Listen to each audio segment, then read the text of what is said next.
Shalom adik-adik semua yang ada di rumah. Selamat hari Minggu, selamat beribadah untuk kita semua hari ini. Sebelum kita memulai ibadah, mari kita menenangkan hati kita bersaat teduh sejenak ya. Dimulai. Kita berhimpun dan bersekutu di sini di dalam nama Allah Bapa, di dalam nama anaknya Yesus Kristus, dan di dalam persekutuan dengan Roh Kudus. Amin. Adik-adik yang terkasih, apa kabarnya? Pasti dalam keadaan sehat dan selalu bahagia. Amin. Ya, mari kita memulai ibadah kita adik-adik dengan mengucap syukur kepada Tuhan untuk segala kebaikannya. Dia sudah menjaga kita, memelihara kita dalam 1 minggu ini tadinya. Kita dijagainya, ditolongnya dalam kita belajar, bahkan ketika kita bermain. Bahkan terlebih-lebih Tuhan memberikan kita kesehatan, kekuatan sehingga bisa mengikuti ibadah hari ini. Mari kita menyanyikan sebuah pujian yang berkata, ya, firman Tuhan ada di hatiku, ada di langkahku, ada di hidupku.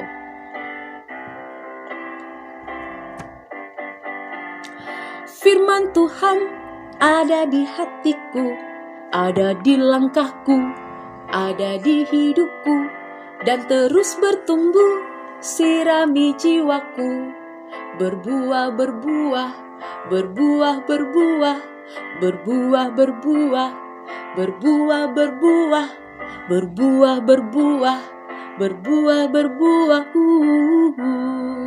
Sekali lagi ya, firman Tuhan.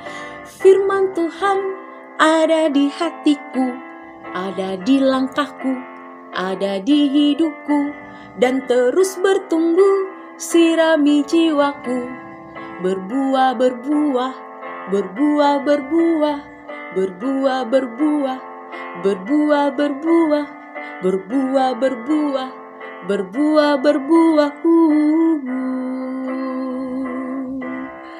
Mari kita berdoa.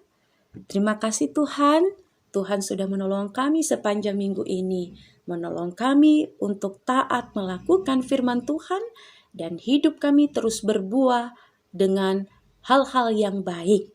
Dan hari ini kami menunjukkan bahwa kami mau melakukan apa yang Tuhan mau. Kami mau beribadah, kami mau memuji Tuhan, kami siap untuk melakukan apa yang Tuhan inginkan untuk kami lakukan. Terima kasih Tuhan, berkati kami semua, anak-anak sekolah minggu, terlebih-lebih guru-guru kami yang mengajar. Terima kasih seluruh peralatan yang kami gunakan untuk berlangsungnya ibadah kami. Di dalam nama Yesus kami berdoa. Amin. Nah adik-adik, karena Tuhan itu baik, dan sebagai ucapan syukur kita mau melakukan firman Tuhan dalam kehidupan kita. Dan firman Tuhan itu terus berbuah. Ya, adik-adik yang dikasihi Tuhan, kalau minggu kemarin kita sudah belajar firman Tuhan tentang Imam Eli, ya. Imam Eli dan anak-anaknya, keluarganya mengalami kesedihan yang sangat besar. Ya, kesedihan apa? Di mana anak Imam Eli yaitu Hofni dan Pinehas meninggal karena tidak menaati Tuhan. Nah, ayat hafalan minggu lalu terambil dari Mazmur 119 ayat 35. Mari adik-adik kita ucapkan bersama. Mulai ya. Biarlah aku hidup menurut petunjuk perintah-perintahmu, sebab aku menyukainya. Amin. Terima kasih ya adik-adik. Nah, hari ini juga kita akan kembali mendengarkan firman Tuhan. Namun sebelumnya mari kita siapkan hati kita ya. Kita akan kembali memuji Tuhan yang mengatakan, ku baca firman Tuhan, ku tanam di hatiku. Ya, ku ingin dia bertumbuh subur, ya, dan berbuah lebat.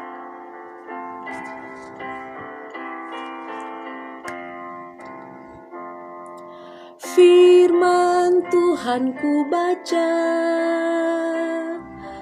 ku tanam di hatiku,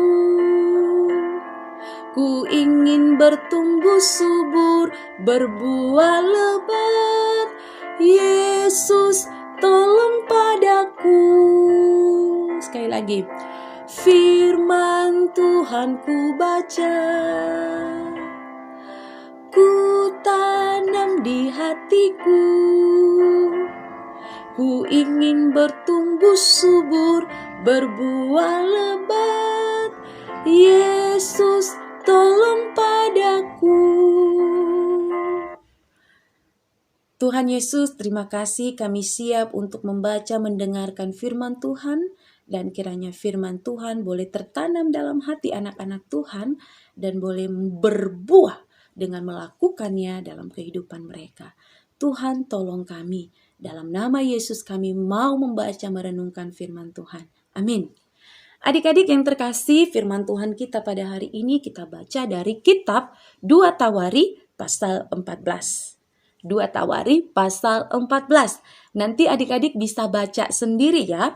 Dan tema kita hari ini, Raja Asa menaati firman Tuhan.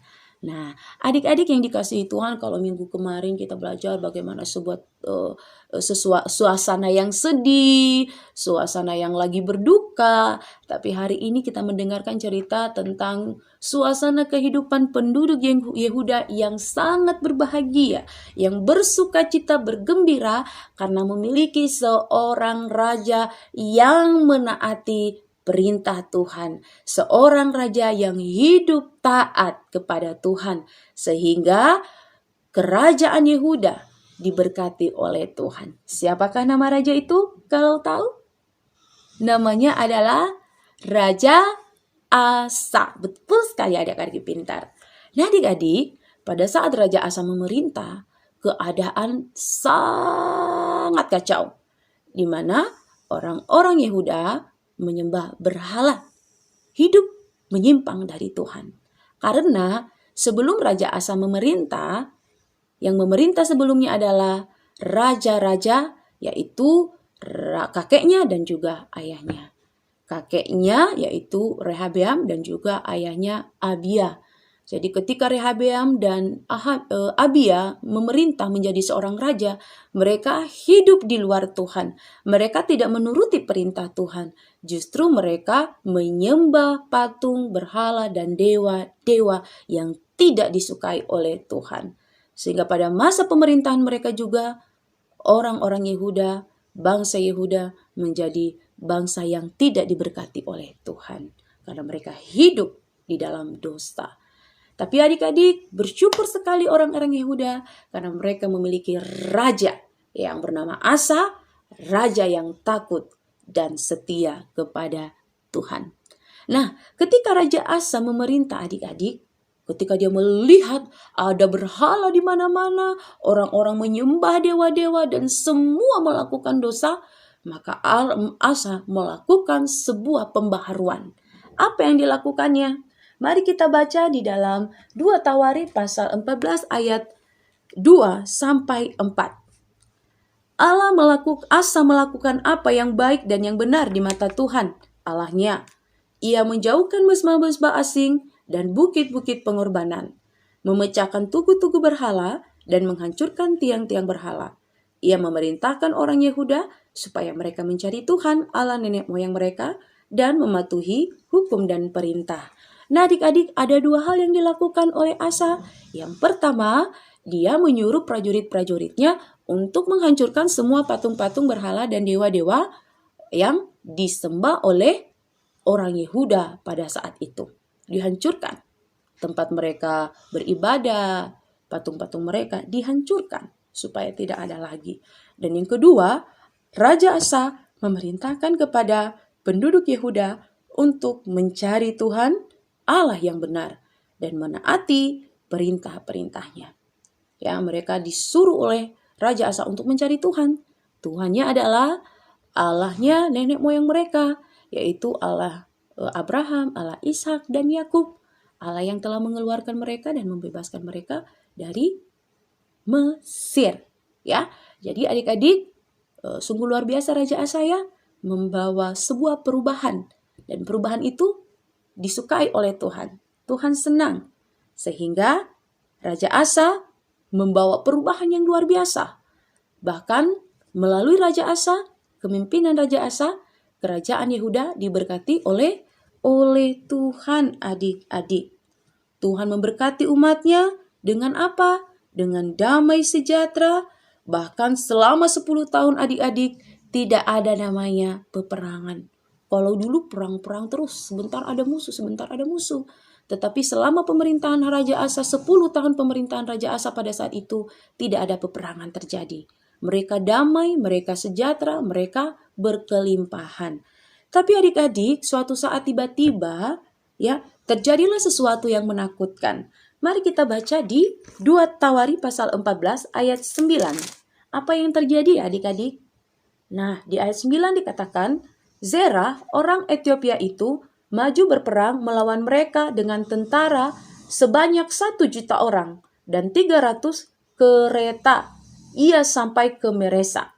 Adik-adik, tiba-tiba ada musuh adik-adik, yaitu bernama Zerah, orang Ethiopia. Dan rupanya dia memiliki tentara yang sangat banyak, yaitu 1 juta orang dengan 300 kereta. Tentunya mereka memiliki perlengkapan yang senjata yang lengkap adik-adik.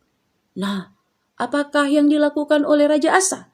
Apakah dia takut atau siap untuk menghadapi musuh dari orang Ethiopia itu yang bernama Zerah? Di sini kita bisa melihat Raja Asa berani menghadapi musuh. Dia menyusun pasukannya, dan sebelum berperang adik-adik ada satu hal yang tidak boleh dilupakan dan tidak boleh tidak dilakukan oleh Raja Asa, yaitu dia datang kepada Tuhan dan berdoa. Mari kita dengarkan doanya. Di ayat 10 dikatakan, lalu Asa maju menghadapinya, mereka mengatur barisan perangnya di lembah Zefata dekat Meresa. Kemudian Raja Asa berseru kepada Tuhan Allahnya, ya Tuhan, selain daripada Engkau, tidak ada yang dapat menolong yang lemah terhadap yang kuat. Nah, dia hanya meminta pertolongan Tuhan saja, karena hanya Tuhan yang dapat menolong mereka yang lemah. Karena apa adik-adik? Karena prajurit Raja Asa itu jauh lebih sedikit dari tentaranya Zerah orang Ethiopia. Ya, tentaranya Zerah lebih banyak, memiliki pasukan yang kuat, memiliki perlengkapan yang lengkap. Sedangkan Raja Asa dan tentara-tentaranya tidak seperti itu. Tetapi satu-satunya kekuatan yang membuat Raja Asa berani untuk menghadapi musuh yang banyak itu, yaitu dia bersama dengan Tuhan.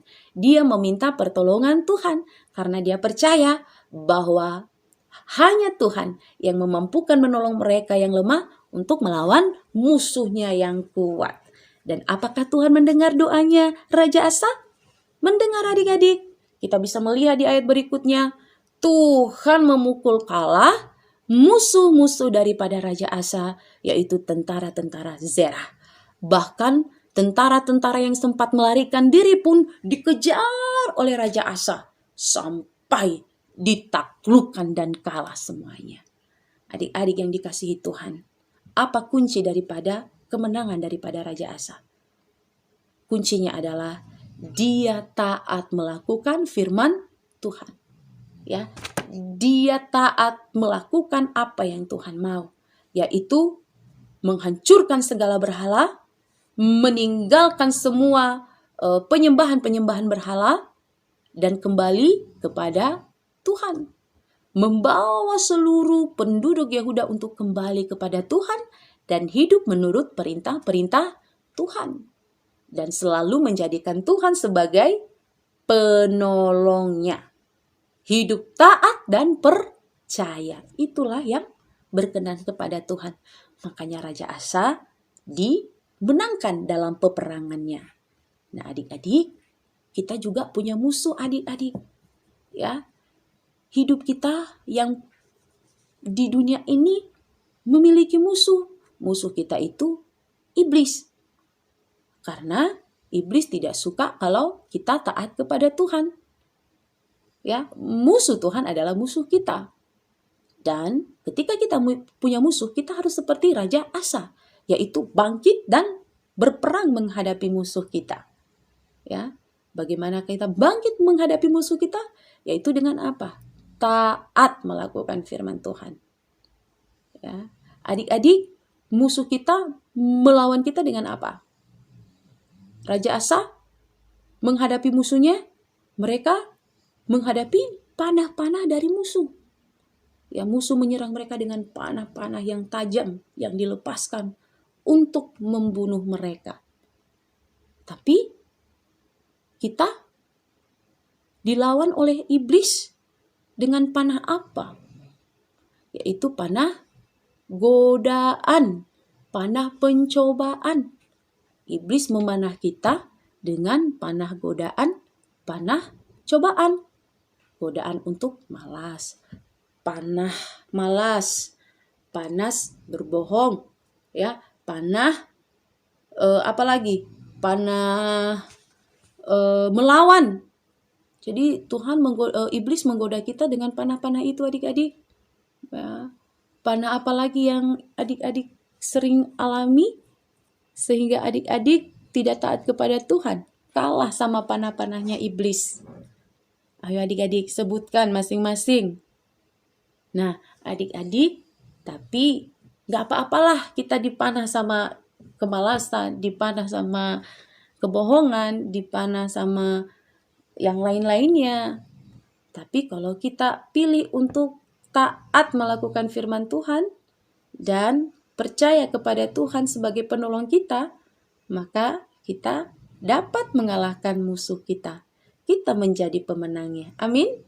Nah, adik-adik, oleh karena itu, mari kita belajar menjadi seperti Raja Asa yang mau menaati firman Tuhan dan percaya kepada Tuhan. Dan bagaimana Yesus, adik-adik, ketika dia taat ya kepada Bapaknya yang di surga, dia siap untuk mengalami penderitaan, mati di atas kayu salib, sehingga kita bisa diselamatkan. Jadi kalau Yesus bisa menang menghadapi musuh-musuhnya, ya, menang menghadapi maut, adik-adik, kita juga pasti dimampukan. Karena kita percaya Yesus, kita hidup di dalam Yesus. Makanya kekuatan yang dari Tuhan Yesus akan diberikan kepada kita untuk melawan musuh-musuh kita. Oke, mari kita menaati firman Tuhan. Mari kita taat dan percaya hanya kepada Tuhan Yesus saja. Yohanes 15 ayat 14 berkata apa, adik-adik? Jika engkau mengasihi aku, turutilah perintahku. Ya, kalau kita mengasihi Tuhan Yesus, kalau kita percaya sama Tuhan Yesus, hiduplah dengan melakukan apa yang diperintahkan oleh Tuhan. Demikian firman Tuhan, adik-adik, yang menjadi ayat hafalan bagi kita, yaitu dari kitab Mazmur. Mari kitab Mazmur, masih kitab Mazmur ya, pasal 119 ayatnya yang ke-9 sampai 10.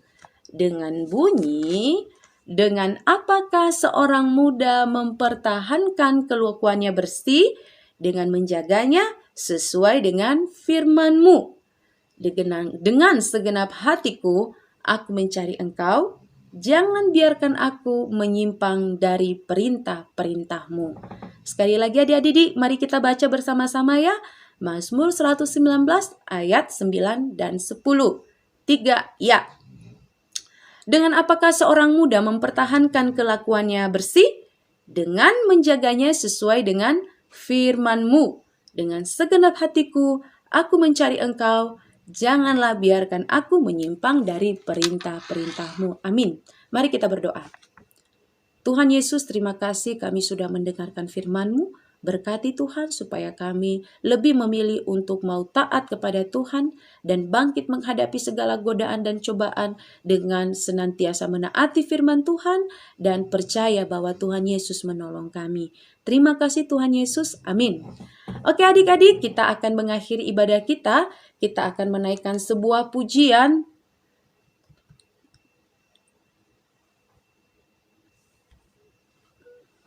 Pimpin aku Tuhan Allah.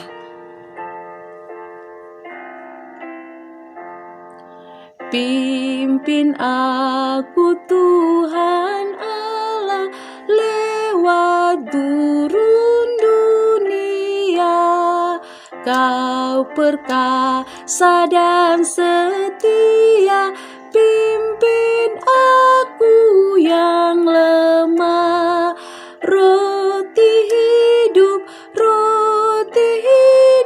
puaskanlah jiwaku, puaskanlah jiwaku. Kita berdoa. Terima kasih Tuhan, kami sudah mengikuti ibadah sekolah minggu hari ini, dan Engkau mengajarkan kami untuk menaati firman Tuhan, untuk percaya kepada Tuhan, karena itu yang Tuhan mau. Dan Tuhan memberkati orang-orang yang mau melakukan firman Tuhan dengan setia. Kami mau menjadi orang-orang yang diberkati Tuhan. Tolong kami Tuhan Yesus yang masih anak-anak ini untuk belajar taat dan untuk belajar percaya kepada Tuhan.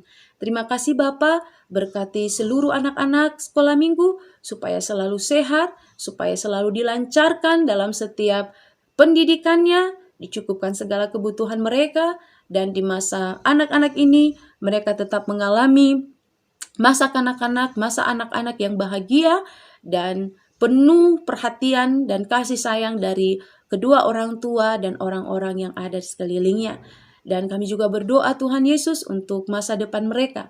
Kami percaya bahwa rancangan Tuhan bagi mereka adalah rancangan damai sejahtera, rancangan masa depan yang cerah dan penuh pengharapan.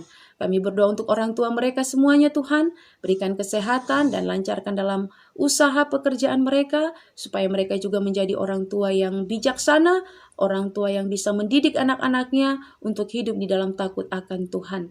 Kami juga berdoa untuk guru-guru sekolah minggu kami, agar mereka semua Tuhan tetap diberikan kesehatan, sukacita, kerelaan, dan kesetiaan untuk terus membimbing anak-anak Tuhan yang akan menjadi generasi ke depan, yang akan bisa menjadi kekuatan di tengah-tengah gereja dan menjadi juga kekuatan di tengah-tengah bangsa kami.